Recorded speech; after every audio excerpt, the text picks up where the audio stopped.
இயேசுவை குறித்து கேள்விப்பட்டு இயேசுவை பார்க்க ஆசையாக வரான். அவரிடத்துல போய் பேசணும்னு நினைக்கிறான், ஆனால் முடியல. கூட்டம், ஒரு தயக்கம், கூட்டத்தையும் தாண்டி அவனுக்குள்ள ஒரு தயக்கம் இருக்குது. அது என்ன தயக்கம்?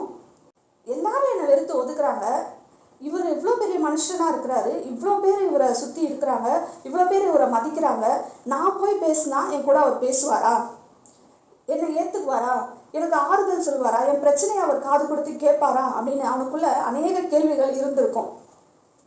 இன்னைக்கு அநேகர் இப்படிப்பட்ட மனநிலைமையில இருக்கலாம். நிறைய பேர் இயேசுவை குறித்து கேள்விப்பட்டிருப்பாங்க, இல்லைன்னா இயேசுவை ஏற்றுக்கொண்டு ரட்சிக்கப்பட்டு கூட இருக்கலாம். ஆனால் ஏதோ ஒரு சில காரணங்களால தேவனை விட்டு வழி விலகி காணாமல் போயிருப்பார்கள். ஏதோ ஒரு பாவத்தின் அடிமைத்தனத்தில் சிக்கி காணாமல் போயிருப்பார்கள்.